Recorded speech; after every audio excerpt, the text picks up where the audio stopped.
தயவுசெய்து இந்த இணையதளத்தை போய் தேடுங்க. திராவிட பிராமின்ஸ் மேட்ரிமோனியல்னு தேடுங்க. திராவிட பிராமின்ஸ் மேட்ரிமோனியல்னால் அத்தனை திராவிட சங்கமும் அதில் வருது.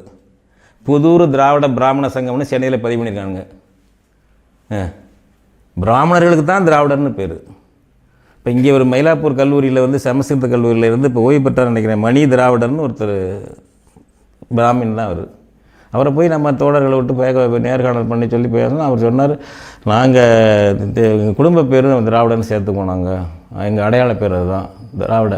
இப்போ அந்த கிரிக்கெட் வீரர் இருக்கார்ல ராகுல் டிராவிடு, அவரை கேட்டாங்க, எங்கள் முன்னோர்கள்லாம் கும்பகோணத்துலேருந்து வந்தவங்க, எங்கள் குடும்ப பேர் திராவிடங்கிறது, அதான் என் பேரில் ராகுல் திராவிடுன்னு இருக்குது, என் தாத்தாவுக்கு அப்படி தான் இருந்துச்சு அப்படிங்கிறாரு.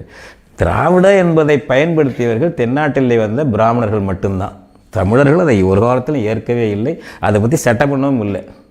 இன்னும் சொல்ல போனால் பிற்காலத்தில் வந்து அதை சொல்வது திராவிடர் என்று சொல்லிக்கொள்வதை இழிவாக கருதுவார்கள் தமிழர்கள். இழிவாக கருதுவார்கள் தமிழர்கள். ஏன்னா நம்ம திராவிடர் கிடையாது. இதை கால்டுவேல் சொல்லி, இதை பெரியார் வந்து சொல்லி, இதுதான் வசல், இதுதான் சொல்லி சொல்கிறாங்க.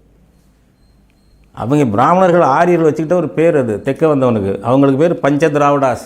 அதான் குஜராத்தி, மராத்தி, தமிழ், தெலுங்கு, கன்னடம், இந்த மொழி அந்த 5 தான். 5 மொழி பேசக்கூடியவங்களை தெற்க வந்தாங்களாம். அவங்க வந்து பஞ்ச திராவிடாஸ்ன்னு பேர் பிராமணர்களுக்கு தான். என்சைக்ளோபீடியா பிரிட்டானிக்காவில் போடுறான், டிராவிடியன்னு போட்டிருக்கான். போய் பாருங்கள், தயவுசெய்து பாருங்கள். நான் எடுத்து பல தடவை படிச்சுட்டேன். டிராவிடியன் என்றால் தென்னாட்டில் வாழும் பிராமணர்களை மட்டும் குறித்த சொல். அன்ஃபார்ச்சுனேட்லி அவன் சொல்கிறான், கெடுவாய்ப்பாக காலப்போக்கில் அந்த தென்னாட்டில் உள்ள மக்களையும்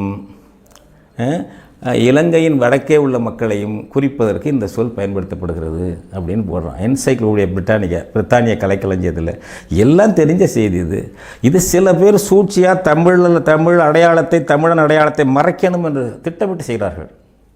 தெரியாமல் இல்லை, திட்டமிட்டு செய்கிறார்கள். தமிழ் மொழி அடையாளத்தை, தமிழ் இன அடையாளத்தை மறைத்து ஒரு கலப்பின மண்டலமாக தமிழ்நாட்டை காட்ட வேண்டும், தமிழர் தாயகமாக காட்டக்கூடாது, தமிழர்களுக்கு ஒரு வரலாறு இருந்ததுன்னு காட்டக்கூடாது என்ற ஒரு திட்டமிட்ட சூழ்ச்சி இது.